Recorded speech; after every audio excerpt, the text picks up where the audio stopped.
We as a society are suffering from unrealistic expectations, whether that's have a meaningful, lucrative career, have a vibrant romantic relationship, flourishing friendships, a clean home, a morning routine, healthy diet, regular workouts, 2.5 well-behaved children, and fulfilling hobbies. When you try to fulfill all of these, it's tiring and it's not possible. It is possible, however, to do the things that you want to do. Not the shoulds, not the to-do list, not the things that society says that we should do, but the things that are actually fulfilling to you. So today we're gonna figure out what makes you happy and fulfilled. We're gonna zone in on what you really want out of life. And this is gonna dictate where you'll spend your time, and this is gonna enable you to create some habits that are gonna protect your time and energy so that you can take control of your life. So we're gonna zone in today on what I'm calling the 3 Ps. In general, people are living very passive lives or very reactive lives.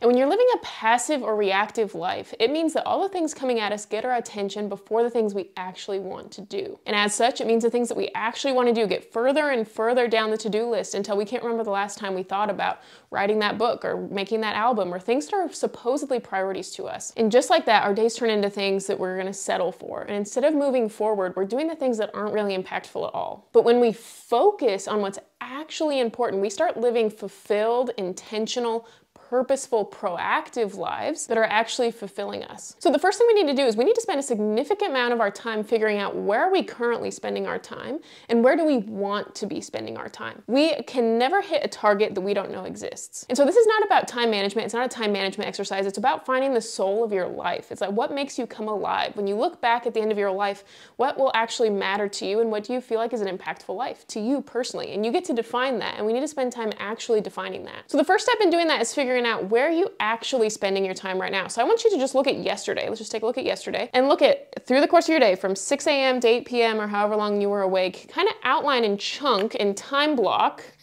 what were you doing during at different times during the day. And then I want to put that on this pie chart right here, and so we can see what percentage of our time are we doing things. You know, there's a high likelihood that during your waking hours, a large percentage of it is spent at work. And then maybe a larger section of time than you'd like to admit is spent on social media. Maybe another chunk was an appointment. You just go through your day and figuring out where have you been spending your time. So when we spend our time passively or reactively, this is what our days are gonna end up looking like. Someone told us we need to see the dentist twice a year, so we react to that and then we go to the dentist. Or we see a notification pop up on our phone and we react to it. Basically, we're always relying on someone else telling us to do something. And it's like we're employees in our lives, not being the boss of our own life. The difference between an employee and a boss is an employee is taking instructions from other people, whereas the boss is kind of dictating the vision where they want to go. But the thing about the most important things in life is no one's gonna tell you to do them. No one's gonna tell you, hey, we should go on a date with your spouse. Hey, we should write this book, or we should start this music project. All of the most important things in life are not going to be able to be reacted to. You're gonna have to be proactive in those endeavors. So that is the first just kind of mindset shift, which is a huge mindset shift in and of itself. But how do we actually do that? So just understanding the concept that we need to be proactive isn't gonna actually make us more proactive. So that's why we need the second thing to actually get a little bit more specific and strategic with how we're gonna be proactive. So now the second P, we need to get crystal clear and focused on what is important to us. Now that we've seen that we've been passive and this is how we have spent our time and we wanna be proactive, now we move forward to the second P and determine for ourselves what is that fulfilling thing to me right now. And the important thing about this is that it's not static, it will be fluid throughout your life. So there's some times when you have certain values and other times those kind of change and different project comes to the forefront and there are things like that. So what we want to do is for this season of your life, for the next couple months, you can determine how much time you want it to be. What are the priorities in your life right now? Now on the first slide, I had a whole list of society's kind of priorities or things that it says that we should value. But when you have no priorities, or rather when you have hundreds of priorities, it's the same thing as having none because you can't meaningfully prioritize any of them. So something's not really a priority unless it is actually placed above and higher importance than things on the list. Just by definition of priorities, you're gonna have to say no to some things which are generally important. All these things are important in life, the things I listed on the first slide, but you can't achieve them all at once. So it's not a matter of never focusing on the other things, but it's saying, for these next couple months, I'm focusing on this, and it can shift over time. You really can have all those things, just not at the same time. So for example, I just want to list so you can take a look at like the first slide, some examples, some areas of life, like finances or family or friends. Let's say for this time in your life, you say, my number one priority is I want to get this book out. I've been saying for years and years and years, I want to write this book, and I just haven't done it. So for you, the number one priority is writing the book. Maybe the second most important priority is having a good relationship with your partner. And maybe the last one is eating healthy. So according to you, these are the 3 things that you value. These are your beliefs. These are the principles, the things that are so important to you right now, the non-negotiables. And so what this means is these need to tangibly show up in the way you spend your time. So if something is truly your priority, then when you look at like a pie chart on the previous slide of how you spend your time, going forward, this should be a significant chunk of time. It doesn't need to be a huge chunk of the day, like writing the book doesn't need to be 8 hours of the day per se, but at least an hour. Priorities need to show up somewhere in the day. Now these right now are just kind of vague ideals. You know, I want to have a flourishing partnership. They're not necessarily specific actions that you can take. And a lot of times when people set intentions like this, they never really get translated into real life because they're not specific enough and actionable enough and attached to time. So that's what I want to do on the next slide, is get into the 3rd P of making this actually specific, actually tangible, and action-oriented. How does this translate into your everyday life? So this brings me to my final P's, and the first one of those is called the pickle jar theory.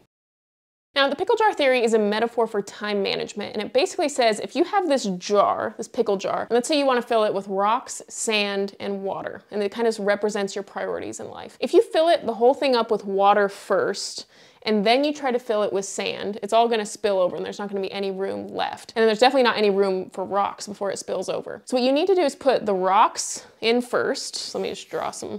After you put the rocks in, then you put in the sand and fill it up. And then after that, you fill it in with water. And it basically says that that's how you're gonna be able to get the most to fit. If you wanna make the most out of your time, you have to put it in that order. And it's just a managing of your resources. So in this metaphor, the rocks are your priorities. These are the non-negotiables, the things that are inflexible. Now, how do you get those in your time? Well, you have to create a planning routine to be the designer of your life. And this is how you become proactive and not reactive with your time. So it's not a question of if the jar is gonna get filled. And a lot of times when people are introduced to the concept of planning, they're like, oh, I just feel like trapped and I don't have enough time. But we have to realize that it's gonna get filled. It's not a matter of if it's gonna get filled, but when it's gonna get filled and by who it's gonna get filled. Whether it's filled with hanging out with friends, whether it's filled with our priorities of writing that book, it will get filled. And I love the quote, we either live with intention or we exist by default. And I don't know about you, but I wanna live a life that is going beyond passivity and just living at default. So this is what I do that has completely changed my life. At the start of the week in my planner, I like a physical planner, you can use whatever you want. This is the planner that I made, I'll have it linked in the description. It's just like this pickle jar, it's empty, it's a blank slate at first. And at the start of the week, I fill in what's important to me. So if I wanted to write a book, I write in a section for an hour a day to write that book, and I do that first. And then if you wanted to eat healthy, you fill in the action items that would require that. So maybe it's grocery shopping, or maybe it's meal prepping, or whatever system works for you. Everything that you schedule in should be a reflection of your priorities. So then when someone says, hey, can you help me with this? Or hey, can you stay late at work? You already have filled in, hey, I'm working on the book during that time. And that's your priority, that's your non-negotiable. And so when it's already filled in, you can tell people, no, I'm busy. And so then